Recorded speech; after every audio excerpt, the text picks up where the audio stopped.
One, two, three. All right, back again in the area. I just want to do a quick video about the things why there's no good black men. I mean, there's no good black men because there's really no incentive for good black men. Um, good black men are made to look like they just look so weak and tired, man. Nobody really wants to be a good black man. It's nobody, but unfortunately, we need good black dudes to help build the black community into a place that's not crime ridden and crime infested. But it's like no incentive for for anybody to be a good black dude, man. And that's the sad part about it, man. Is that there's just no incentive. If you be a good black dude, number one, man, people just gonna hate you, man. Hate you, man. White people, black people, I mean, whatever kind of race, man, they just go hate. They hate good black people, man. They hate them. They hate them, man. It's and it's unfortunate, man. But that's the reality of the situation, man. So there's really no social incentive to being a good black dude. Next thing, well, one of the next things. I mean, it's probably a list of go on and on and on, but I'm just talking. Another thing, man, that's just you know people just it's the women. If you be a good black dude, you go to school, you work hard, you try to do the best you can, and you sacrifice going to the clubs. You don't have money, and you try to hang out with women, man. You're just not gonna get the best women, man. You gotta try to be a good black dude, man. Desirable black women just not interested in good dudes, man, and good black dudes. They're just not interested in you, man. They will not be interested in you until a couple of children down the line, a couple of oops babies down the line, then they're in some heavy financial problems. Then they'll be interested in somebody like a good black dude. A lot of times, not all black women. Please don't send me something saying you're saying all black women or white women do it too. Please don't send me that, because I'm not saying all black women do this.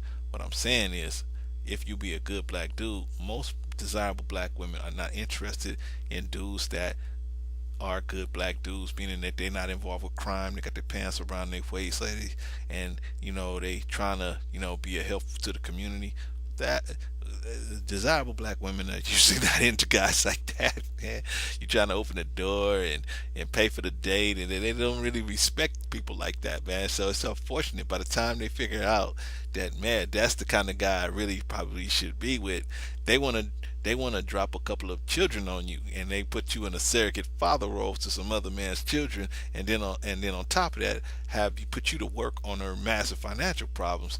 That's the situation you got. So who wants to? I mean, this is why nobody wants to be a good black dude, man. No, it's no incentive in it for you. Yeah, you not. I mean, there's nobody that says, hey, there's no oasis in the desert. The next thing, man, is you got the average regular skin back dude, man, that's out there, man, a ragamuffin, rough and tumble dude out there, man. Those kind of guys that decided that they wasn't gonna go to the army, they wasn't gonna go to the military, was not really gonna do something productive with their lives, man. They see you going to college and they say you a punk for going to college. They look down upon you for doing all that. They look down upon you for going to trade school or learning a craft or learning a marketable skill. Those guys hate good black dudes, man. They hate them, man, because the good black dudes are a walking mirror, to hold up a walking reflection of them, of how much they are not producing in their own lives, and they don't want to see somebody like that. And so when they see you, they have a instant anger, but it's a self anger that they're angry at themselves for not taking advantage of opportunities. But they lash out and attach that anger to you as a person trying to do better in your life. And so, why do you want that? It's just hate and drama all across the land. I mean, it's just so much hate and drama. Then I'm gonna tell you this. Then women that so you get undesirable women are interested in you. When I say undesirable, they have 2 3 children from some other man or other men. They have massive financial problems. uh, they have hit the proverbial wall or on their way, or really close. And so for those of you that don't know what the wall represents a point in a woman's uh, life where her desirability is reaching an all-time low. That's the wall. Wherein, and at 20 years old, you're able to attract these ballers, these dudes that's making all this money. But at 30 years old, you got an extra couple of pounds, you got an extra couple of children. Those kind of guys making that kind of money are not interested in somebody with that kind of baggage. So they're not gonna be as interested. That is the wall, and it's okay, man. Everybody's gonna have to deal with that. That's just a part of life, and I'm not saying anything bad about women in general. I'm just saying that is a point. This is how men think, and so please don't say you're an evil person because you did it. I'm not. I'm just telling you the reality of how men operate. So anyway, that's what you got to look forward to as a good black man. You got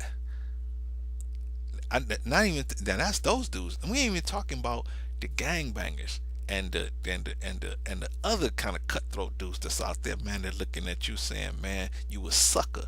You opening the door for that woman, you a sucker." Then you got those dudes that just say you a simp. If you create, now I don't understand, and this is something.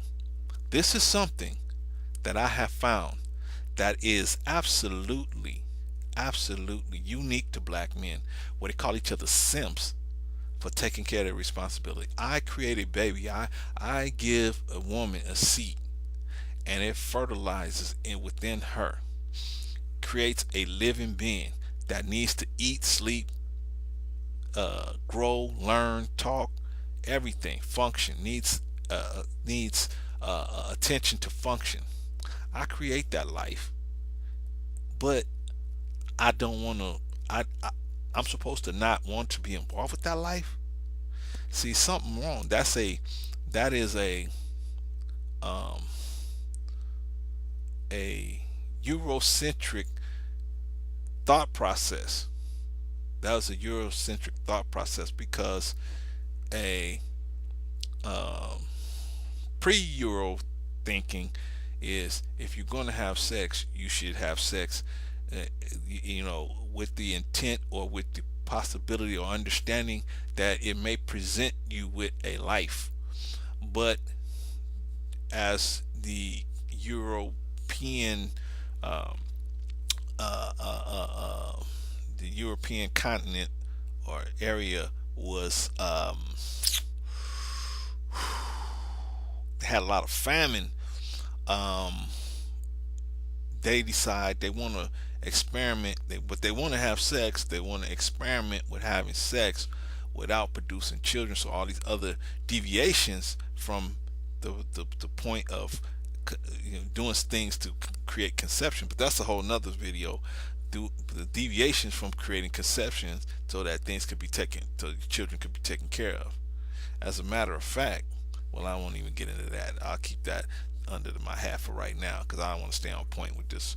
Because our subject right here is what are the benefits of you being a good black man? And we've seen that there aren't that many. Matter of fact, it's mostly negatives because most people are going to look at you and say, "You, who you think?" The average black person. I mean, one thing I know, brother, I know black people, and black people going to look at you and say, "Man, you think you better than me? You do? You think you better than me? You ain't so much better than me. I think I'm better than you by trying to do good and do take care of business and do things right." But that's how black that's how a lot of black people think, man. So you have to be aware of that. I'm telling you, man, this is not for everybody. This is not for everybody, man. This is not for everybody. You really think about it and say, man, I want to be a good dude. No, you really don't. This is not for everybody. And if you ain't backed by a higher power, man, you gonna fall down, man, because you're gonna walk around and you're gonna say, I'm walking around, I'm doing all this work, yet I have no benefit, no material benefits. But good black dude, man, if you're looking for material benefit, you in the wrong game. You in the wrong game, man. This is not a situation where you're gonna get a material benefit, but the benefit you gonna get now. I know some of y'all say, I'm atheist, I don't believe in God. Okay, this part where you should hit pause or go to another video. Excuse me. You should go to another video because this is the where I'm gonna get a little bit into uh believing in a higher power. Okay, so you got to understand that the higher power is giving us a roadmap to navigate through the situations that are involved with us, that are around us right now that are not positive. We all have roadmaps, so it's up to us to take those roadmaps and to be successful. The thing that you're gonna get the most out of, the satisfaction you get out of being a good dude, is being able to use that information and apply it and be successful with your own life and then giving to other people. That's it. Being able to give back. That's it. But there ain't no price attached to that. There ain't no price tag attached to that. So you can't so so these gifts are for certain people. They got the third eye, they can see, or even the fourth eye to see that, hey man, there's benefits that you can get, that you can touch. There's benefits that you can get, that you can count, and there's benefits that you can get that you can feel. You can't touch or monetize it. You can only feel it. You can only absorb it as energy, positive energy to go out. So, in conclusion, do yourself a favor. If you ain't got the stomach to do this, if you got, if you need material wealth, if you need the praise and scream, because nobody cheers for you as a good black man. There ain't no cheers. There ain't no body that says, "Oh, I think you're so great." No, that doesn't that doesn't happen. It's the opposite that happens.